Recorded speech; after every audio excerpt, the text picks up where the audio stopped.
ओम शांति। अब हम बाबा को याद करेंगे। खुद को आत्मा समझ के बाबा को याद करिए। आत्मा अपने पिता परमात्मा को याद करके मन में कोई भी बात हो बाबा को बता दीजिए।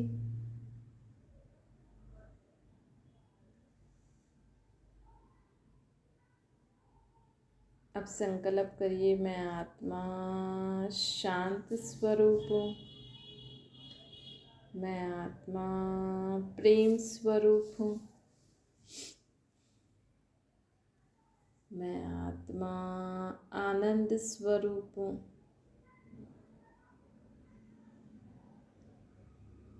मैं आत्मा ज्ञान स्वरूप हूँ।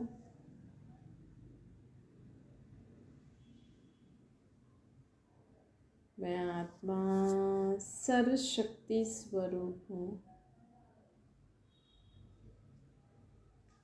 सर्व गुणों से संपन्न, सर्व शक्तियों से संपन्न, सर्व ज्ञान से संपन्न मैं आत्मा।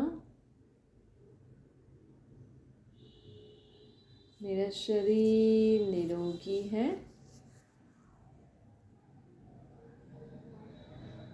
अगर मेरे से कोई भूल हो गई हो तो sorry God father.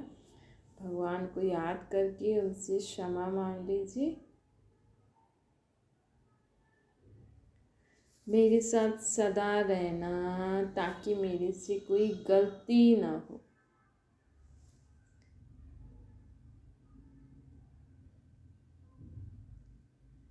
Om Shanti. आज मीठे मीठे शिव बाबा कहते हैं, मीठे मीठे बच्चे। बाबा हमें कहते हैं कि जीवन में हमें सहयोग शक्ति को कार्य में लगाना चाहिए। हमें एक दूसरे को सहयोग देने से ही असंभव कार्य भी संभव हो जाता है ना। अगर हम एक दूसरे को सहयोग देंगे ना, आज अगर हम ही किसी को सहयोग नहीं देंगे तो दूसरे कैसे देंगे ना। इसीलिए हमें एक दूसरे को सहयोग देना चाहिए। सहयोग देने की शक्ति से असंभव कार्य भी संभव हो जाता है। और एक तरीके से ना सेफ्टी का किला भी होता है। आज देखो हर परिवार में लोग दूसरों को अपना मानते हैं, परिवार वालों को अपना नहीं मानते, है ना। जबकि हर आत्मा जो जिस भी परिवार में है, जो जिनके साथ भी जिनका दैहिक संबंध है, वो है ही इसलिए क्योंकि उनका हिसाब किताब है। नहीं तो बाबा आज हमें कहते हैं कि देखो दुनिया वाले सोचते हैं कि नहीं, कि हमारा ये खराब है, हमारा वो खराब है, हमारे ये खराब है। लेकिन कई बार बाहर वाले लोग भी हमारा फ़ायदा उठाते हैं, है ना। चलो आपको आपके घर में जो लोग रहते हैं वो पसंद नहीं है, या चलो कोई भी कारण से आपकी उनसे बनती नहीं है, वो तो देखो हिसाब किताब होता है। तभी तो हर एक इंसान उस घर में पैदा होता है ना, है ना। आज हर मनुष्य आत्मा जिस घर में बच्चा बन के आई है, माँ बन के आई है, पिता जो भी बन के आई है, वो उसका हिसाब किताब है, तभी तो वो उस घर में आई है ना। तो बाबा आज हमें कहते हैं कि हमें अपने जीवन में कोई भी, आज देखो अनजान व्यक्ति को आप साथ सहयोग देने का सोचते हो, है ना। बाकी लोग सोचते हैं दुश्मन को भी दोस्त बना लो, है ना। तो आप ये नहीं देखो इन्होंने हमारे साथ ऐसा किया, इन्होंने हमारे साथ ऐसा किया, इन्होंने हमारे साथ हमें गलत बोला, हमारे से गलत किया। लेकिन हमें भगवान आज क्या कह रहे हैं, बाबा आज हमें क्या कह रहे हैं कि हमें सहयोग देना है। हम कहते हैं ना, तुम माता पिता हम बालक तेरे। भगवान को कहते हैं तुम माता पिता हम बालक तेरे, है ना। आज अगर कोई हमारे साथ, हमारे ही घर में अगर कोई हमारे साथ गलत करता है है ना। लेकिन हम क्या बोलते हैं कि हम भगवान के बच्चे हैं। तो भगवान तो दुश्मनी करना नहीं सिखाता है ना। भगवान तो कहते हैं जो जो करे वो अपने नसीब का खाएगा। अगर हम भी गलती करेंगे तो फिर हमारी भगवान कैसे मदद करेगा, है ना। तो इसीलिए बाबा हमें कहते हैं कि हमें अपना कार्य करते रहना है। हमें भगवान ने बोला है कि आपको सहयोग देना है समय पर। समझो कोई नहीं, घर में कोई बीमार भी हो ना, लेकिन घर में इतने एंटी रहते हैं कई बार एक दूसरे से कि लोग अपने ही घर में कोई बीमार बैठा है कोई इंसान तो उसको पूछते नहीं है ना, उसकी मदद नहीं करते। तो आप संबंध के नाते नहीं करो, आप एक इंसानियत के नाते कर लो, है ना। आप एक परमात्मा के बच्चे के हिसाब से कर लो, है ना। तो कोई भी कभी दुखी है, कभी परेशान है, कभी क्या भी है ना। हमें क्या करना है। हमें परमात्मा ने आज शिक्षा दी कि आप सहयोग दो। आप सहयोग दोगे ना तो असंभव कार्य भी संभव हो जाएगा। मतलब जो हम सोचते कभी हो ही नहीं सकता वो भी हो जाएगा, वो भी अच्छी बात हो जाएगी, है ना। अगर हम परिवर्तन होके दूसरों को सहयोग देते हैं ना तो कई बार ऐसी ऐसी बातें भी हो जाती हैं जो हमने कभी सोचा भी नहीं था। जैसे कहानी है ना, वो 4 बेटे और एक अकेला अकेला बेटा। कहानी तो लोग पढ़ते हैं, बच्चों को भी पढ़ाते हैं, स्कूलों में भी जो चैप्टर्स होते हैं, जो पढ़ाई होती है वो इसी हिसाब से होती है कि अच्छे गुण अच्छे संस्कार धारण करो। लेकिन आज बच्चा स्कूल में भी पढ़ेगा, टीचर भी इस रीति कोर्स कराती है, हाँ भाई कोर्स कराना है, माँ बाप भी इस रीति पढ़ाते हैं कि भाई ये पढ़ लिख के पास हो जाए बस, है ना। ये माँ बाप ये नहीं सोचते कि इसको कुछ समझ में आ रहा है नहीं आ रहा है, सीख रहा है नहीं सीख रहा है। बस वो चैप्टर में सिखाया है सब मिलजुल के रहो, उससे ना टीचर का मतलब है ना माँ बाप का मतलब है। टीचर का भी मतलब है कि बस उसमें आंसर सही होना चाहिए, माँ बाप का मतलब है कि बस ये पढ़ लिख के याद करके ये सही लिख के आ जाए बस, और उससे उनका कोई मतलब नहीं है। आज सुबह से रात तक हम कैसे चल रहे हैं, हम बच्चों को नहीं, पढ़ाई लिखाई से तो ज़्यादा ये ज़रूरी है ना। पढ़ाई लिखाई अपनी जगह ज़रूरी है, पढ़ाई लिखाई मतलब पैसा कमाना। आज टीचर भी पढ़ाएगी तो वो यही सोचती है कि हम बच्चों को पढ़ाएंगे तो हमें तनख्वाह मिलेगी, है ना। आज टीचर भी कोई पढ़ाती होगी तो सोचती होगी ना, भाई मैं तो इसीलिए कर रही हूँ क्योंकि मुझे पैसों की ज़रूरत है। बहुत कोई कोटों में कोई ऐसा टीचर होगा जो इस लक्ष्य से पढ़ाता होगा कि बच्चों के दिमाग में ये बात बैठ जाए और वो कुछ सीखें, कुछ परिवर्तन हो। इंग्लिश की टीचर आएगी, वो पढ़ा के अंग्रेजी में बोल बोल के पढ़ा के चली जाएगी, लेकिन हर चीज़ की जो वैल्यू होती है ना, हर आज जीवन में हर बात की जो शिक्षा जो वैल्यू होती है वो थोड़ी सिखाती होंगी टीचर्स भी। भाई मिलजुल के रहो, ऐसे करो वैसे करो। तो बाबा आज हमें क्या कहते हैं कि हमें खुद भी ये शिक्षा लेनी चाहिए, औरों को भी शिक्षा देनी चाहिए। कोई कैसा भी है, कोई हमारा दुश्मन ही क्यों ना हो, किसी ने हमारे जीवन में बहुत विघ्न परेशानियां क्यों ना डाली हो, हमें बहुत परेशान भी किया हो, तो भी हम सदा ये सोचें कि हमें सहयोग देना है इनको, है ना। जैसे लोग बाहर देखते हैं ना, गरीबों को सहयोग दो, उनको ये दान दो, ये करो, मदद करो। आज अगर एक बेटा अपने माँ बाप को घर से निकाल देता है तो बाहर वाले तो सहयोग देंगे, है ना। समझो बेटा तो बोले माँ बाप ऐसे करते हैं, मैं बहुत परेशान हो गया हूँ इसलिए मैंने इनको आश्रम में डाल दिया, वृद्धाश्रम में, है ना। अब वो बेटे के साथ और बहू के साथ जो माँ बाप का हिसाब किताब है वो तो बेटा बहू जाने और उनके माँ बाप जाने। तो बेटा बहू परेशान हो गए, माँ बाप को निकाल दिया, लेकिन बाहर वाले तो उनकी मदद करेंगे। क्यों करेंगे? उनको बूढ़ा देख कर, है ना, इस रीति मदद करेंगे। तो बहू बेटा ही इस रीति मदद कर ले, माँ बाप की रीति ना करे, सोचे हाँ भाई बुजुर्ग हैं, चलो ठीक है, कोई बात नहीं, कोई बात नहीं, हाँ चलो वो घर में चिक चिक करते हैं, जो भी करते हैं। नहीं, बेटा बहू जवान है ना, वो कमा सकते हैं ना, तो वो बोले ठीक है, वैसे भी माँ बाप का ही तो बनाया हुआ घर होता है ना, है ना। शुरुआत में तो माँ बाप ही मेहनत करते हैं ना, बेटे ने चलो थोड़ा बहुत कमा के बनाया हुआ है ना, तो चलो ठीक है, उन माँ बाप को कोई अलग घर छोटा मोटा खरीद के दे दे, जितनी भी उनकी कमाई होगी। वो लोग तो कमा सकते हैं ना, माँ बाप थोड़े कमा सकते हैं। उनको अलग घर दे दे, खुद अलग रह ले।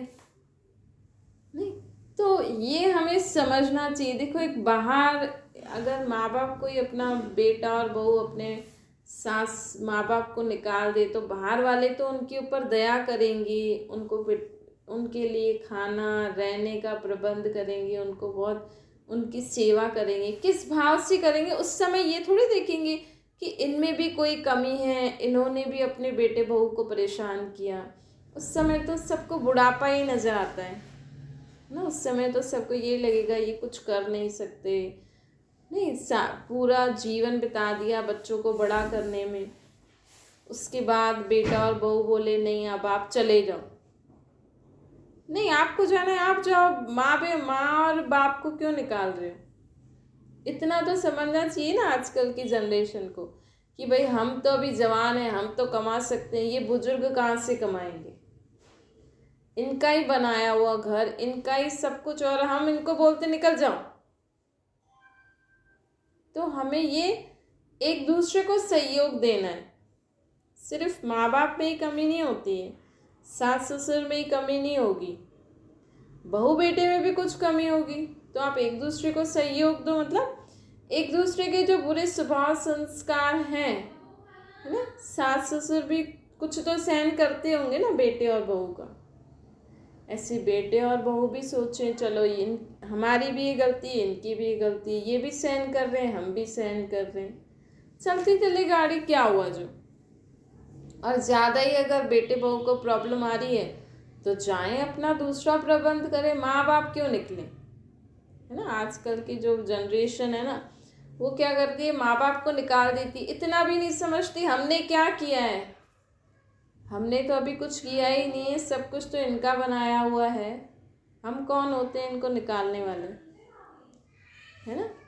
तो बाबा आज हमें कहते हैं कि हमें देखो हर एक में कोई ना कोई कमी कमजोरी होती है। आज हम किसी को नहीं बोल सकते कि ये खराब है। आप अगर हमें लगता है कि सामने वाला खराब है, तो मुझे अपने अंदर भी देखना चाहिए कि मेरे अंदर कौन सी कमी है। वो दूसरे को तो अच्छा लग रहा है, वही इंसान जो हमें खराब लग रहा है, या चलो मेरे से उसका हिसाब किताब है इसलिए हम दोनों की ऐसी अनबन है, लेकिन चलो अगर हम सोचें चलो उसमें कोई तो विशेषता होगी। हर मनुष्य आत्मा से कुछ न कुछ तो सुख मिलता ही है। जैसे हर जीव जंतु जानवर से कुछ न कुछ सुख मिलता है ना, है ना। हर जीव जंतु जानवर से कुछ न कुछ सुख, हर एक को कुछ न कुछ मिलता है, तभी तो उनको मारते नहीं है ना। तो बाबा आज हमें कहते हैं कुछ अच्छाई भी होती है, कुछ बुराई भी होती है।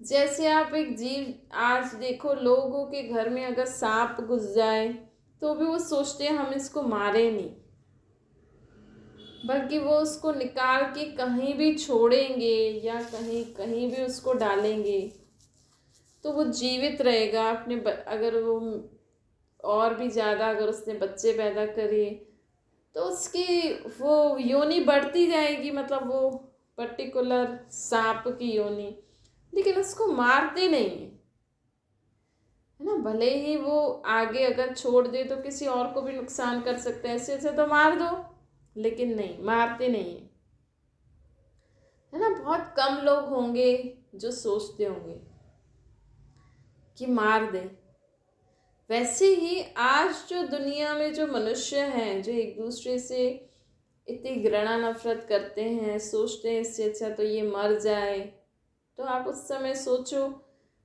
दुनिया में जो लोग ऐसे हैं वो उस समय सोचें, भाई जब लोग सांप को ही नहीं मारते, शेर को ही नहीं मारते, उसमें भी कोई ना कोई विशेषता, कोई ना कोई अच्छी बात देख के, या चलो मारना अच्छी बात नहीं होती है ये देख के उसको पालते हैं, अच्छे से रखते हैं, तो हम मनुष्य आत्माओं में भी तो कोई तो अच्छाई होगी, है ना। चलो कोई भी अच्छाई नहीं है, चलो बैठी रहे वो आत्मा उस शरीर में, कभी तो उसके भी स्वभाव संस्कार सुधरेंगे ना, कभी तो वो भी परिवर्तन होगी।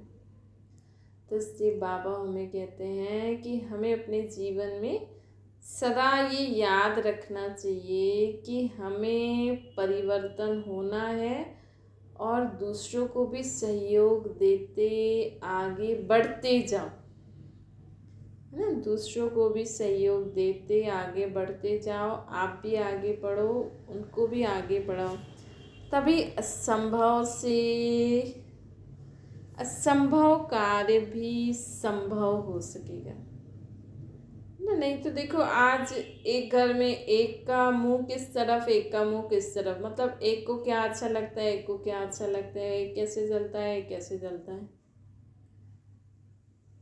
तो लोग घर में ही, अपने घर में ही सेफ नहीं है ना। आज एक घर में इतने सारे लोग होते हुए भी लोग सोचते हैं हम तो अकेले हैं, हमारा तो कोई है ही नहीं,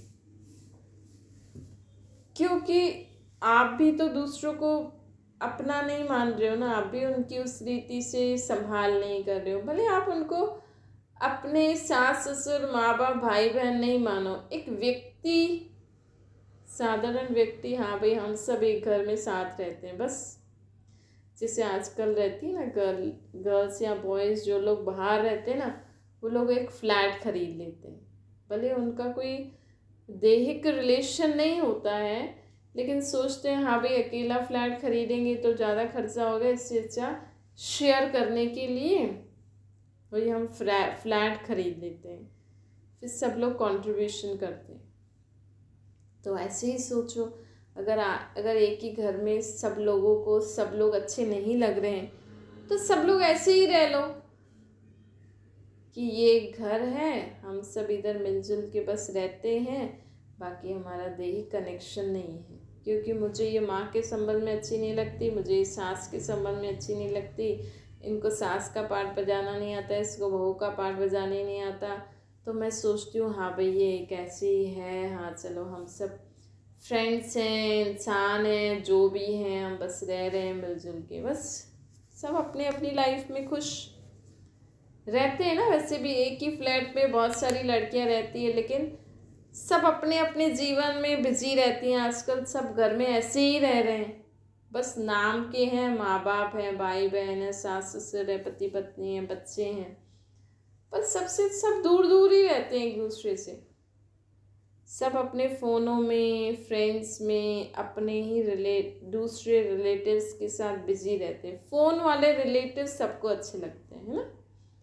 आज एक माँ भले ही अपनी बेटी की शादी करा लेगी, बहू होते हुए भी माँ सारा दिन अपनी बेटी से ही बातें करती रहती है, मैक्सिमम टाइम, है ना। या जो बहू दूर रहती है ना उससे बातें करेंगी, सामने वाले लोग अच्छे नहीं लगते आजकल लोगों को।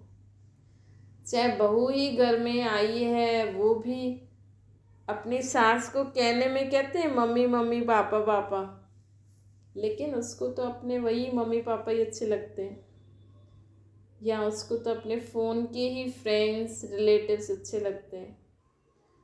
फ़ोन में सब फ़ोन वाले रिलेटिव्स अच्छे लगते हैं, सामने अगर आ जाए ना तो फिर पसंद नहीं होते। तो इसलिए बाबा हमें कहते हैं कि जीवन में हमें हर एक को सहयोग देते हुए चलो, कैसे भी चलो, कम से कम एक अनजान व्यक्ति है ना, और कोई भी है उसको हम सहयोग दे सकते हैं, तो चलो ये लोग भी हैं, इनको भी अनजान ही समझो, अपने संबंधी ना समझ के। कभी कभी होता है ना किसी किसी का ना बहुत ही कड़ा हिसाब किताब होता है, बहुत ही कड़ा होता है। एक घर में रहते हुए भी कोई किसी की टेक केयर नहीं करता, कोई किसी को पूछता नहीं है, कोई किसी की वैल्यू नहीं है, मतलब एक ही घर में रहते हुए, है ना, नज़दीक के देख संबंध होते हुए भी। तो ये सब क्या है? ये सब हिसाब किताब है।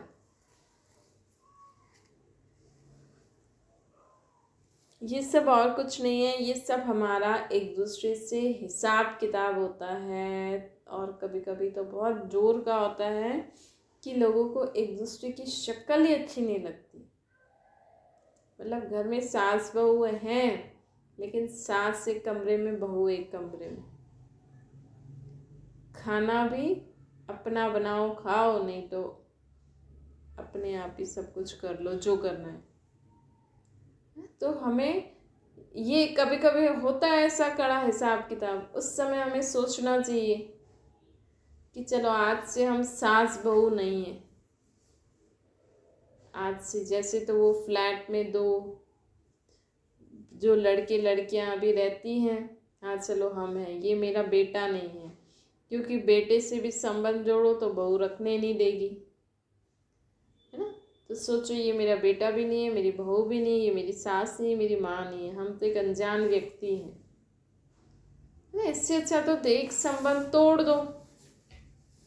कम से कम देख संबंध तोड़ देंगे, है ना। देखो सेम बच्चे, सेम बेटा और बहू किसी और बुजुर्गों को देखेंगे ना तो उनके उनके ऊपर उनको दया आती है ना। लेकिन अपने ही घर में जो माँ बाप बुजुर्ग होते हैं ना, उनके ऊपर दया नहीं आती है।